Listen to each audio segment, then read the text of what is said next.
जय श्री हरि। श्रीमद्भागवत महापुराणम दशमः स्कंधः उत्तरार्धः अथाष्टषष्टितमोऽध्यायः। अब हम श्रीमद्भागवत महापुराण के दशम स्कंद के उत्तरार्ध के 68वें अध्याय का श्रवण करते हैं। इस 68वें अध्याय में हम कौरवों पर बलराम जी का कोप और सांब का विवाह इन प्रसंगों का श्रवण करेंगे। श्री गणेशाय नमः, श्री सरस्वत्यै नमः, श्री गुरवे नमः, श्री पुराण पुरुषोत्तमाय नमः। अभी हम इस 68वें अध्याय के श्लोक संख्या 1 से श्लोक संख्या 20 तक सुनते हैं और साथ में पिछले 67वें अध्याय का सार प्रश्नोत्तर के माध्यम से श्रवण करते हैं। पिछले दशम स्कंद के उत्तरार्ध के 67वें अध्याय में भगवान बलराम द्वारा द्विविध वानर का उद्धार, इस प्रसंग को सुनते हुए हमने जाना था कि द्विविध एक वानर था जो भगवान श्री रामचंद्र जी का संगी था, माने रामायण काल का ये वानर था। जब भक्त लोग भगवान श्री राम जी की पूजा करते हैं तो वे यदा कदा मयंद और द्विविध की भी स्तुति भगवान के सेवक के रूप में किया करते हैं। और यह द्विविध वानर भौमासुर का सखा था और सुग्रीव जो थे उनका मंत्री था और मयंद नामक एक दूसरा शक्तिशाली वानर था, उसका ये भाई था। गोस्वामी श्री तुलसीदास जी ने श्री रामचरितमानस सुंदरकांड 54 नंबर दोहे में इस द्विविध और मयंद दोनों का उल्लेख किया है। द्विविध मयंद नील नल अंगद गद विकटासी, दधि मुख के हरि निसठ सठ जामवंत बलरासी। तो रामायण में भी इसका उल्लेख आया है, मयंद का ये भाई था। अब श्री जीव गोस्वामी जी ने इस द्विविध वानर के बारे में कुछ महत्वपूर्ण बातें बताई है। ये द्विविध से हम काफी चीजें सीख सकते हैं। भगवान श्री राम जी का संगी, भगवान का नित्य भक्त, फिर भी यह दूषित कैसे हो गया? जिस प्रकार के काम हमने सुने थे इसने किए और अभी हम इसमें सार में सुन रहे हैं, ऐसे काम तो भगवान के भक्त नहीं कर सकते। परंतु उसका कारण था कि इसने नरकासुर की संगति करी थी। ये नरकासुर वही है जिसकी कथा हमने 59वें अध्याय में सुनी थी। ये नरकासुर ही भौमासुर के नाम से जाना जाता है। भगवान श्री विष्णु ने जब वराह रूप धारण किया था तब उन्होंने पृथ्वी देवी से विवाह किया था और उनका पुत्र हुआ था ये भौमासुर। इसी भौमासुर ने देवताओं की माता आदिति के कुंडल चुरा लिए थे और इस भौमासुर की नगरी की हाईटेक सिक्योरिटी भी हमने सुनी थी। 6 लेयर सिक्योरिटी इसने बना रखी थी। सारी सिक्योरिटी को भगवान श्री कृष्ण ने भेद डाला। भगवान श्री कृष्ण भौमासुर को मारने के लिए सत्यभामा जी को साथ में लेकर गए थे और भौमासुर का वध करके भगवान ने 16,100 राजकन्याओं को छुड़ाकर उनसे विवाह किया था। तो ये जो द्विविध था इसने इस नरकासुर की, भौमासुर की कुसंगति कर ली, इसलिए यह दूषित हो गया। श्री विश्वनाथ चक्रवर्ती ठाकुर भी इस बात से सहमत है और वास्तव में वो कहते हैं कि इस द्विविध वानर ने एक बार भगवान श्री लक्ष्मण जी के प्रति अनादर व्यक्त किया था, इसीलिए इसको ऐसा दंड मिला था। तो भगवान ने ये दिखाने के लिए इस द्विविध वानर का पतन किया कि कुसंगति का क्या बुरा परिणाम होता है, क्या दुष्परिणाम होता है, महापुरुषों का अपमान करने से किस प्रकार दुख पाना पड़ता है। तो श्री विश्वनाथ चक्रवर्ती ठाकुर कहते हैं कि जिस प्रकार जय और विजय भगवान श्री विष्णु के नित्य पार्षद हैं, फिर भी उनका पतन हुआ, वे असुर बने। हिरण्याक्ष, हिरण्यकश्यप, रावण, कुंभकर्ण, शिशुपाल, दंतवक्र, इस प्रकार 3 जन्मों में क्रमशः वे बने थे। उसी प्रकार भगवान के नित्य संगी भक्त होने के बाद भी द्विविध और मयंद जो है उनका पतन हो गया। तो भगवान श्री राम के ही शब्दों में गोस्वामी श्री तुलसीदास जी श्री रामचरितमानस सुंदरकांड के 46 नंबर दोहे की 4थी चौपाई में कहते हैं विभीषण जी को, बरु भल बास नरक करता ता, दुष्ट संग जन देई विधाता। भगवान श्री राम जी ने शरण में आए हुए विभीषण जी से कहा था कि हे तात, नरक में रहना अच्छा है परंतु भगवान दुष्टों का संग कभी न दे। तो सभी भक्तों को इस द्विविध वानर से सीख लेनी चाहिए कि हम दुष्टों की संगति से बचे रहें। कोई चाहे साधन अवस्था का भक्त हो अथवा सिद्ध अवस्था का भक्त हो, सभी को कुसंगति से बचना चाहिए। श्री अखंडानंद जी महाराज कहते हैं, देखो द्विविध क्या होता है? द्वि मानी दो, और विद का मतलब जानकारी रखना। तो दोनों प्रकार का जो ज्ञान रखते हैं वे द्विविध कहलाते हैं। इस नाते से हम भी द्विविध हैं। हम भी कभी देवताओं की पूजा करते हैं, कभी असुरों से मेल करने लग जाते हैं। ये द्विविध भी ऐसे ही करता था, कभी श्री राम जी की पूजा करता था और कभी जो है नरकासुर जैसे असुरों की संगति करने लग गया था। तो इसकी विद्या दो कोटि दो कक्षा का स्पर्श करती है और इसीलिए यह द्विविध कहलाता था। तो हम भी द्विविध हैं। हम कभी तो चाहते हैं, समझते हैं कि भगवान का भजन करना चाहिए, भगवान के भजन करे बिना हमारा कल्याण नहीं हो सकता है। यह मनुष्य जीवन परमात्मा की प्राप्ति के लिए मिला है, हमें अखंड भगवान का भजन करना चाहिए। हम भगवान को कभी भी भूले नहीं, हमें लगे रहना चाहिए। और कभी लगता है ये सारे संसारी लोग मौज कर रहे हैं तो हमें भजन करने की क्या आवश्यकता है, हम क्यों दुख पाए, हम तो भगवान को हाथ जोड़ लेंगे, हम तो ऐसे ही काम चला लेंगे, हम तो नरकों में ही पड़े हैं। ये जो प्रवृत्ति है यही हमें भगवान की ओर आगे बढ़ाने से रोकती है। और यदि हम नकारात्मक प्रवृत्ति को ज़्यादा ध्यान रखेंगे तो हमारा नाश भी हो सकता है। इसी तरह यह द्विविध एक वानर भी था, और वानर जो है वो चंचल प्रकृति का होता है। वानर में भी वाह लगा हुआ है और हम भी कोई वानर से कम नहीं है। कभी तो हम बड़े बुद्धिमान नर बन जाते हैं और कभी ऐसे मूढ़ आसुरी बेवकूफ़ी के कार्य कर जाते हैं कि हम वानरों जैसे करने लग जाते हैं। तो द्विविध वानर भी था, संशयग्रस्त भी था। हम लोग भी कभी समझदार बन जाते हैं, कभी बेवकूफ़ी कर जाते हैं। तो भागवत का प्रत्येक चरित्र हमें शिक्षा देता है। तो हमें इस द्विविध से यही सीखना चाहिए कि दुष्टों की संगति कभी नहीं करनी चाहिए। इस द्विविध वानर ने द्वारका में भारी उत्पात क्यों मचाया? तो इसने नरकासुर की मित्रता कर ली थी और भगवान श्री कृष्ण ने इस भौमासुर को, नरकासुर को मार डाला था। तब वह अपने मित्र की मित्रता के ऋण से उऋण होने के लिए राष्ट्र विप्लव करने पर उतारू हो गया। इसने द्वारका में बड़ा उत्पात मचाया, बड़े बड़े नगर गांव इन सबको जला दिया, तोड़ फोड़ दिए पहाड़। इस द्विविध वानर में 10,000 हाथियों का बल था। ज्यादा शक्ति होती है तब ऐसा ही होता है, और उसमें भी यदि दुष्टों की संगति आ जाए तो फिर वह शक्ति नाश करने वाली होती है। जिस प्रकार आतंकवादी लोग बिना किसी कारण के लोगों को मारने में आनंद प्राप्त करते हैं, तोड़ने में, फोड़ने में, जलाने में, बम ब्लास्ट करने में आनंद प्राप्त करते हैं। ये बात अलग है कि आतंकवादी पता नहीं कौन से बेहतर उरों के चक्कर में ऐसा करते हैं, परंतु भागवत के प्रत्येक पात्र, प्रत्येक चरित्र इस बात को हमें सिखाते हैं कि हमें सावधानी से आगे बढ़ना चाहिए और श्री भगवान का भजन करना चाहिए। कितना भी उच्च कोटि का भक्त हो, थोड़ी सी भी कुसंगति आई तो उसका नाश हो जाएगा। गोस्वामी तुलसीदास जी ने भी इस बात का संकेत किया है।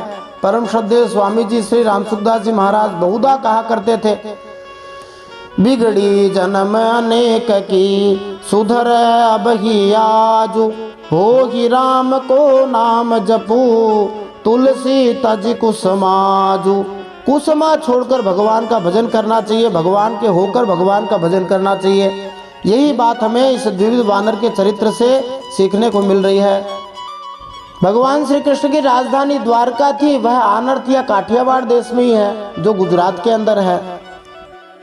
इस द्विविध वानर ने महामुनियों के आश्रमों के पेड़ों को तोड़ डाला, उनके यज्ञ की अग्नि में मलमूत्र विसर्जित कर दिया, स्त्रियों पुरुषों का अपहरण करके उन्हें पर्वत गुफाओं में बंदी बना दिया था और बाहर से बड़ी बड़ी शिलाओं से उनके द्वार बंद कर दिए थे।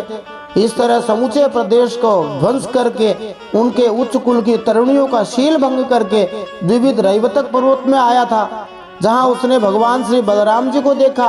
अब यह द्विविध भगवान बलराम जी की सुंदर स्त्रियों को परेशान करने लगा था। इस प्रसंग में एक बात और ध्यातव्य है, जब ये द्विविध वानर था बलराम जी के पास आया था तो बलराम जी के लिए कहा गया है कि वे वारुणी पी करके मदमस्त हो रहे थे। तो बहुत सारे लोग, जैसे एक बड़े कथावाचक है मुरारी बापू, उन्होंने बलराम जी पर आक्षेप लगाया था और सभा में कथा के बीच में कह दिया था कि बलराम जी तो जो है मदिरा पी रहे थे या मदिरा पी करके मस्त रहते थे। वास्तव में श्रीधर स्वामी जी और दूसरे अन्य महात्माओं ने इस बात का संकेत किया है कि यहाँ पर जो मदिरा शब्द लिखा गया है वो एक आसव होता था। आयुर्वेद के अंदर अनेक प्रकार से दवाइयाँ बनाई जाती हैं, उनमें एक आसव विधि भी होती है जिसको अंग्रेजी में डिस्टिलेशन कहा जाता है, जिसमें किसी वस्तु को तापमान के द्वारा गर्म करके और एक अर्क के रूप में प्राप्त किया जाता है, शुद्ध रूप में प्राप्त किया जाता है, वो ये चीज़ थी। और ये वास्तव में कोई शराब जैसी आजकल जो सड़ी हुई चीज़ है वैसी चीज़ नहीं थी, ये शहद से बनी हुई एक दिव्य चीज़ थी। और पहले ही इस बात का उल्लेख आ चुका है कि वरुण देवता की बेटी थी वारुणी देवी। उस वारुणी देवी को वरुण देवता ने ही बलराम जी के पास भेजा था। तो देवता लोग जो है, जैसे साधारण लोग सुरापान के नाम पर देवताओं पर आरोप लगाते हैं या कहते हैं सोमपान करते हैं देवता, तो सोम नामक एक बहुत ही दिव्य जड़ी बूटी हुआ करती है, आजकल वो मिलती नहीं है, देवलोक में ही मिलती है। और उससे जो द्रव प्राप्त होता था उसको पीने से देवताओं में शक्ति बनी रहती थी। तो साधारण दृष्टि से हम देखेंगे तो हमें लगेगा ये मदिरा ही है, लेकिन जब गंभीरता से हम समझेंगे तब हमें लगेगा कि भगवान इस तरह के कार्य नहीं कर सकते। इसलिए भगवान की निंदा आदि नहीं करनी चाहिए, भगवान की बातों को गंभीरता से समझने का प्रयास करना चाहिए, नहीं तो हम अपराध कर बैठेंगे। कोई कितना ही बड़ा कथावाचक हो, कितनी ही बड़ी उसकी फैन फॉलोइंग हो, लेकिन यदि वो इस तरह से भगवान का अनादर करेंगे तो निश्चित रूप से जल्दी ही सत्यानाश हो जाएगा। यह द्विविध वानर बलराम जी की स्त्रियों को अपने गुप्तांग दिखाने लगा, भद्दे भद्दे इशारे करने लगा, उनका अपमान करने लगा। अब बलराम जी को उस द्विविध पर क्रोध आ गया। जब भगवान बलराम और द्विविध वानर का युद्ध हो रहा था तब हमने दो बातें विशेष रूप से जानी थी। एक तो ये कि भगवान बलराम जी दो चीजें सदा साथ रखते हैं, एक तो उनका हल और एक मूसल। तो भगवान बलराम जी के मूसल का नाम सुनंद है जो 19वें श्लोक में आया है। उसके अलावा हमने एक और विशेष बात इनके युद्ध के बीच जानी थी। आधुनिक क्रिकेट का जन्म और आधुनिक बेसबॉल जो विशेष रूप से अमेरिका में खेला जाता है, इनका जन्म भारत में ही हुआ था। कैसे हुआ था? सुखदेव जी ने इस बात का संकेत 23वें श्लोक में किया है।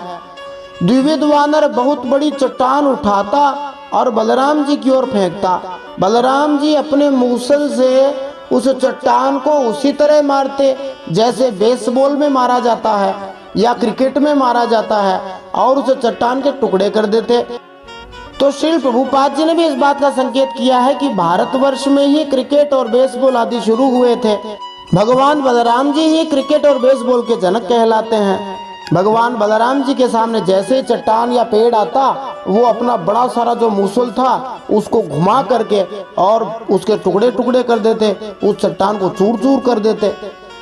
तो भागवत में सब कुछ है। अभी क्रिकेट वर्ल्ड कप शुरू होने वाला है, लोगों को जान लेना चाहिए कि क्रिकेट की उत्पत्ति इंग्लैंड में नहीं हुई थी, भारतवर्ष में ही हुई थी। भागवत में सब कुछ है, ऐसा कोई विषय नहीं, कोई वस्तु नहीं जो भागवत में वर्णित न की गई हो। अब भगवान बलराम जी ने क्रोध किया, क्रोध करके उस द्विविध वानर के छाती पर जोर से मुक्का मारा और उसका उद्धार कर दिया। देवताओं ने बलराम जी पर फूलों की वर्षा करी। बोलिए बलराम जी महाराज की जय, दाऊ दादा की जय, भक्त वत्सल भगवान की जय। अब हम श्रीमद् भागवत महापुराण के दशम स्कंद के उत्तरार्ध के 68वें अध्याय में कौरवों पर बलराम जी का कोप और सांब का विवाह, इस प्रसंग का श्रवण करेंगे। इस 68वें अध्याय के पहले भाग में श्लोक संख्या 1 से श्लोक संख्या 20 तक सुनते हुए हम इन प्रश्नों के उत्तर प्राप्त कर सकते हैं। ये सभी प्रश्न मौलिक रूप से श्रीमद् भागवत में से ही बनाए गए हैं, जो श्रीमद् भागवत के मर्म को जानने के लिए अत्यंत उपयोगी हैं। जो श्रीमद् भागवत कथा सीखना चाहते हैं, कहना चाहते हैं, उनके लिए भी ये प्रश्न बड़े ही उपयोगी हैं। तो प्रश्न इस प्रकार है, सांब कौन थे? दुर्योधन की बेटी लक्ष्मणा का हरण किसने किया था? सांब से लड़ने के लिए कुरु योद्धाओं अथवा कौरवों की तैयारी, सांब द्वारा अकेले ही कुरुओं के दल से युद्ध किया गया, वो हम जानेंगे। 6 कुरुओं द्वारा मिलकर सांब को बंदी बनाया जाना, भगवान बलराम का हस्तिनापुर की यात्रा करना, कौरवों द्वारा अथवा कुरुओं द्वारा भगवान बलराम जी की पूजा अर्चना करना। आइए इन सब प्रश्नों के उत्तर जानने के लिए आज इस दशम स्कंद के उत्तरार्ध के 68वें अध्याय के पहले भाग का श्रवण करते हैं।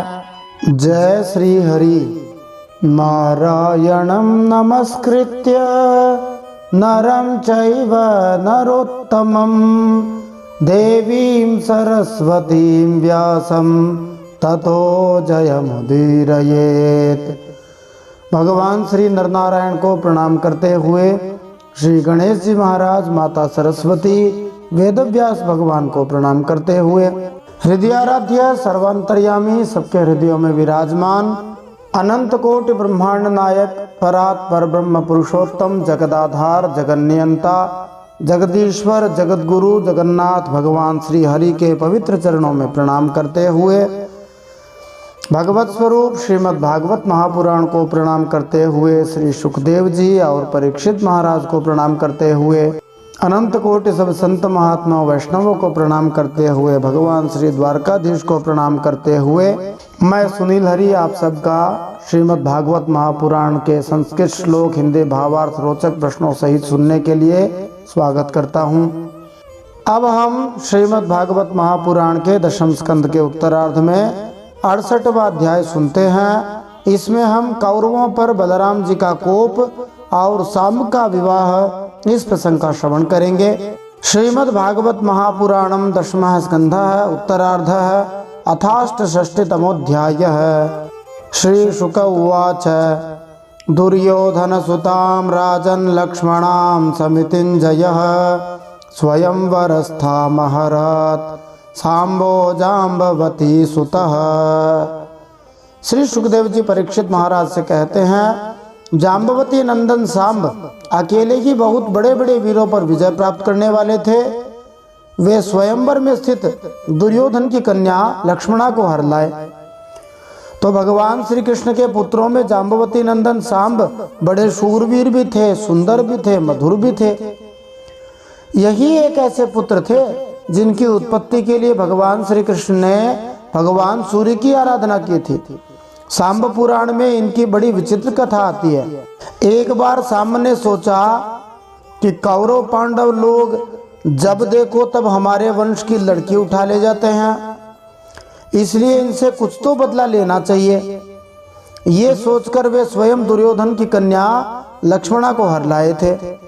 सांब को यह नाम इसलिए मिला था क्योंकि यह अत्यंत नटखट और उद्दंड स्वभाव वाला था, इसलिए सदा अपनी माता से चिपका रहता था। अम्बा का अर्थ होता है माता और सह का अर्थ है साथ, इसलिए सांब को यह नाम इसलिए मिला क्योंकि वह सदा अपनी माता के साथ रहता था। इसी कारण से वह जाम्बवती सुत भी कहलाता था। जैसा कि पहले बताया जा चुका है, भगवान श्री कृष्ण के सभी पुत्र अपने महान पिता भगवान श्री कृष्ण के ही अनुरूप योग्य थे। यद्यपि लक्ष्मणा सांब से विवाह करने की इच्छुक नहीं थी, तथापि सांब दुर्योधन की पुत्री लक्ष्मणा को प्राप्त करना चाहता था। इसलिए सांब ने स्वयंवर समारोह से लक्ष्मणा का बलपूर्वक हरण कर लिया। एक लक्ष्मणा भगवान श्री कृष्ण की 8 पटरानियों में से एक है जो मध्य प्रदेश की थी, और ये जो लक्ष्मणा है ये दुर्योधन की बेटी थी। कौरवः कुपिता ऊचुर दुर्विनीतो यमर्भकः कदर्थी कृत्य नः कन्या मकामा महरद बलात्। जब सांब दुर्योधन की कन्या लक्ष्मणा को हर ले आए, कौरवों को बड़ा क्रोध हुआ। वे बोले, यह बालक बहुत ढीठ है, देखो तो सही, इसने हम लोगों को नीचा दिखाकर बलपूर्वक हमारी कन्या का अपहरण कर लिया। वह तो इसे चाहती भी न थी। बध्नीते मम दुर्विनीतम किम करिष्यन्ति वृष्णयः ये स्मत् प्रसादोपचिताम दत्ताम नो भुंजते महीम। इसलिए कौरवों ने कहा, इस ढीठ को पकड़कर बांध लो, यदि यदुवंशी लोग रुष्ट भी होंगे हमारा क्या बिगाड़ लेंगे। वे लोग हमारी ही कृपा से, हमारी ही दी हुई धन धान्य से परिपूर्ण पृथ्वी का उपभोग कर रहे हैं। निगृहीतम सुतम श्रुत्वा यद्येष्यन्ति हवृष्णयः भग्नदर्पः शमं यान्ति प्राणा इव सुसंयताः। कौरव लोग कहते हैं, यदि वे लोग अर्थात यदुवंशी लोग अपने इस लड़के के बंदी होने का समाचार सुनकर यहाँ आएंगे तो हम लोग उनका सारा घमंड चूर चूर कर देंगे और उन लोगों के मिजाज वैसे ही ठंडे हो जाएंगे जैसे संयमी पुरुष के द्वारा प्राणायाम आदि उपायों से वश में की हुई इंद्रियां। इति कर्णः शलो भूरिर यज्ञ केतु सुयोधन सांब मारे भिरे बद्धुम कुरुवृद्धानुमोदिता। ऐसा विचार करके कर्ण, शल, भूरिश्रवा, यज्ञ केतु और दुर्योधन आदि वीरों ने कुरुवंश के बड़े बूढ़ों की अनुमति ली तथा शाम को पकड़ लेने की तैयारी की। इस श्लोक में विश्वनाथ चक्रवर्ती ठाकुर उल्लेख करते हैं कि जिस कुरुवृद्ध का उल्लेख हुआ है वो कुरुओं में वृद्ध यानी सबसे बड़े भीष्मदेव हैं, जिन्होंने अपने कनिष्ठ जनों को इस प्रकार अनुमति दी। चूंकि साम ने अब इस कुमारी का स्पर्श कर लिया है अतएव यह दूसरा पति स्वीकार नहीं कर सकती, उसे ही इसका पति बनना होगा, तो भी तुम इसे बंदी बना लो और इससे अपने अनुचित कार्य एवं हमारे पराक्रम के विषय में वक्तव्य दिला दो, लेकिन उसे किसी भी हालत में जान से न मारा जाए। आचार्य का ये भी कहना है कि भीष्मदेव भी इस श्लोक में वर्णित 5 योद्धाओं के साथ गए। जैसे कोई विदेश में पकड़ा जाता है तो उससे अपने अनुसार वक्तव्य दिला दिया जाता है, वैसे ही ये कौरव लोग सांब के साथ करने जा रहे हैं। दृष्ट्वानुधावतः सांबो धार्तराष्ट्रान् महारथः प्रगृह्य रुचिरं चापम तस्थौ सिंह इवैकलः। जब महारथी सामने देखा कि धृतराष्ट्र के पुत्र मेरा पीछा कर रहे हैं तब वे एक सुंदर धनुष चढ़ाकर सिंह के समान अकेले ही रणभूमि में आ डटे। तम ते जिगृक्षवः क्रुद्धास् तिष्ठ तिष्ठेति भाषिणः आसाद्य धन्विनो बाणैः कर्णाग्रण्यः समाकिरन्। इधर कर्ण को मुखिया बनाकर कौरवों के वीर धनुष चढ़ाए हुए सांब के पास आ पहुंचे और क्रोध में भरकर उनको पकड़ लेने की इच्छा से खड़ा रह ऐसे ललकारते हुए बाणों की वर्षा करने लगे। सोपविद्धः कुरुश्रेष्ठ कुरुभिर्यदुनन्दनः नामृष्यत् तदचिन्त्यार्भः सिंहः क्षुद्रमृगैरिव। यदुनंदन सांब अचिंत्य ऐश्वर्यशाली भगवान श्री कृष्ण के पुत्र थे। कौरवों के प्रहार से वे उन पर चिढ़ गए जैसे सिंह तुच्छ हरिणों का पराक्रम देखकर चिढ़ जाता है। विस्फूर्ज्य रुचिरं चापम सर्वान् विव्याधसायकैः कर्णादीन् षड्रथान् वीरांस् तावद्भिर्युगपत् पृथक्। सांब ने अपने सुंदर धनुष का टंकार करके कर्ण आदि 6 वीरों पर जो अलग अलग 6 रथों पर सवार थे 6 बाणों से एक साथ अलग अलग प्रहार किया। कैसे ही अद्भुत योद्धा थे। सामने 6 वीर है, 6 अलग अलग रथों पर बैठे हैं, सब पर 6 बाण मारे। अकेले सांब को 6 लोगों ने वैसे ही घेर लिया जैसे अकेले अभिमन्यु को 7 लोगों ने घेर लिया था। चतुर्भिश्चतुरो वाहानेकैकेन च सारथीन् रथिनश्च महेश्वासांस् तस्य तत्तेभ्य पूजयन्। उन 6 बाणों में से 4 बाण उनके 4 घोड़ों पर, एक उनके सारथियों पर, एक उन महान धनुषधारी रथी वीरों पर छोड़ा। सांब के इस अद्भुत हस्त लाघव को देखकर विपक्षी वीर भी मुग्ध कंठ से उनकी प्रशंसा करने लगे। हम भी सोच सकते हैं कैसी अद्भुत कला रही होगी। 6 बाण एक साथ छोड़े हैं 6 वीरों पर, 4 लगे 4 घोड़ों पर, एक घोड़े पर एक बाण लगा, एक सारथी पर लगा, एक उस वीर पर लगा। तम तुते विरथम चक्रुश्चत्वारश्चतुरो हयान एकस्तु सारथिम जघने चिच्छेदान्यः शरासनम। फिर उन 6 वीरों ने एक साथ मिलकर सांब को रथहीन कर दिया, रथ तोड़ दिया।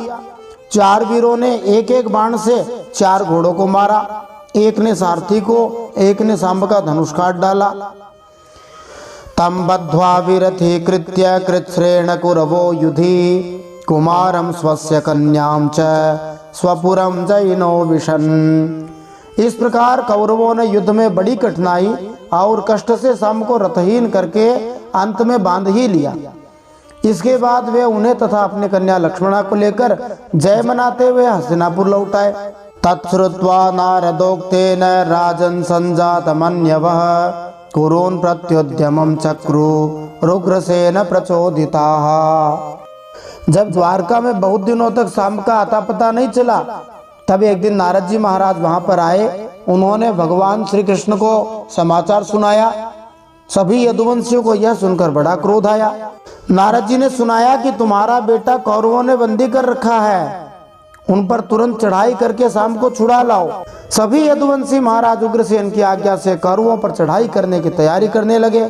सांत्वयित्वा तुतान रामः सन्नद्धान वृष्णिपुंगवान नैच्छत् कुरूणां वृष्णीनां कलिं कलिमलापः। जगामय हास्तिनपुरं रथेनादित्यवर्चसा ब्राह्मणैः कुलवृद्धैश्च वृतश्चन्द्रैवग्रहैः। बलराम जी कलह प्रधान कलयुग के सारे पाप ताप को मिटाने वाले हैं। उन्होंने कुरुवंशियों और यदुवंशियों के लड़ाई झगड़े को ठीक न समझा। यद्यपि यदुवंशी अपनी तैयारी पूरी कर चुके थे, फिर भी बलराम जी ने उन्हें शांत कर दिया और स्वयं सूर्य के समान तेजस्वी रथ पर सवार होकर हस्तिनापुर गए। साथ में कुछ ब्राह्मण और यदुवंश के बड़े बूढ़े भी गए थे। उनके बीच में बलराम जी की ऐसी शोभा हो रही थी मानो चंद्रमा ग्रहों से घिरे हुए हों। गत्वा गजा भयम रामो बाह्योपवनमास्थितः उद्धवं प्रेषयामास धृतराष्ट्रं बुभुत्सया। हस्तिनापुर पहुंचकर बलराम जी नगर के बाहर एक उपवन में ठहर गए। कौरव लोग क्या करना चाहते हैं इस बात का पता लगाने के लिए बलराम जी ने उद्धव जी को धृतराष्ट्र के पास भेजा। सौभिवन्द्याम्बिका पुत्रं भीष्मं द्रोणं च बाल्हिकं दुर्योधनं च विधिवत् राममागतमब्रवीत्। उद्धव जी ने कौरवों की सभा में जाकर धृतराष्ट्र, भीष्म पितामह, द्रोणाचार्य, बाल्हिक और दुर्योधन की विधि पूर्वक अभ्यर्थना वंदना की और निवेदन किया कि बलराम जी पधारे हैं। इस श्लोक के प्रसंग में श्री विश्वनाथ चक्रवर्ती ठाकुर इंगित करते हैं कि यहाँ पर उद्धव द्वारा युधिष्ठिर तथा उनके संगियों को नमस्कार किए जाने का उल्लेख नहीं है। उद्धव जी ने युधिष्ठिर आदि को नमस्कार क्यों नहीं किया? क्योंकि उन दिनों पांडव जन इंद्रप्रस्थ रह रहे थे, हस्तिनापुर में थे ही नहीं। तेति प्रीतास्तमाकर्ण्य प्राप्तं रामं सुहृत्तमं तमर्चयित्वाभिययुः सर्वे मंगलपाणयः। अपने परम हितैषी और प्रियतम बलराम जी का आगमन सुनकर कौरवों की प्रसन्नता की सीमा न रही। वे उद्धव जी का विधि पूर्वक सत्कार करके अपने हाथों में मांगलिक सामग्री लेकर बलराम जी की अगवानी करने चले। बलराम जी ये सोचकर हस्तिनापुर आए थे कि अरे दुर्योधन तो मेरा चेला है, मुझसे गदा युद्ध सीख चुका है, मैं जो कहूँगा मान लेगा। कुरुवंश के प्रधानगण विशेष रूप से धृतराष्ट्र तथा दुर्योधन अत्यंत प्रसन्न थे, क्योंकि उन्हें यह भलीभांति पता था कि भगवान बलराम जी उनके परिवार के महान शुभचिंतक हैं। ये समाचार सुनकर वे अत्यंत प्रसन्न हुए। अतः उन्होंने तत्काल उद्धव जी का स्वागत किया। भगवान बलराम जी का उचित स्वागत करने के लिए अपने अपने हाथों में उनके स्वागत की शुभ्र सामग्री ले लेकर बलराम जी से भेंट करने नगर द्वार के बाहर गए। तम संगम्य यथा न्यायम गामर्घ्यम च न्यवेदयन् तेषां ये तत्प्रभावज्ञाः प्रणेमुः शिरसा बलम्। फिर अपनी अपनी अवस्था और संबंध के अनुसार सब लोग बलराम जी से मिले। उनके सत्कार के लिए बलराम जी को गाय अर्पण की गई, अर्घ्य प्रदान किया गया। उनमें जो लोग भगवान बलराम जी का प्रभाव जानते थे उन्होंने सिर झुकाकर बलराम जी को प्रणाम किया। प्राचीन समय में यह परंपरा थी कि कोई अतिथि आता था उसे गाय अर्पण की जाती थी, अर्घ्य दिया जाता था। तो ऐसे बड़े बड़े जो भगवान बलराम जी, श्री कृष्ण जैसे लोग थे, वे एक आधी गाय दान में थोड़ी लेते थे। वे तो समझो कि गाय अतिथि के द्वारा दी हुई स्वीकार करते थे, या समझो कि अर्पण करके वे गाय का दर्शन करवाते थे। गाय का दर्शन करना शुभ माना जाता है। या संभवतः अतिथि को गाय इसलिए दिखाई जाती थी जिससे अतिथि आश्वस्त हो सके कि उसे गाय का शुद्ध दूध पीने को मिलेगा, गाय के दूध से बनी हुई विभिन्न मिठाइयाँ आदि खाने को मिलेंगे। बंधून् कुशलिनः श्रुत्वा पृष्ट्वा शिवमनामयम् परस्परमथो रामो बभाषे विक्लवं वचः। फिर उन लोगों ने परस्पर एक दूसरे का कुशल मंगल पूछा और यह सुनकर कि सब भाई बंधु सकुशल हैं, बलराम जी ने बड़ी धीरता और गंभीरता के साथ ये बात कही। अब बलराम जी ने क्या बात उन कौरवों से कही, ये हम अगले भाग में जानेंगे।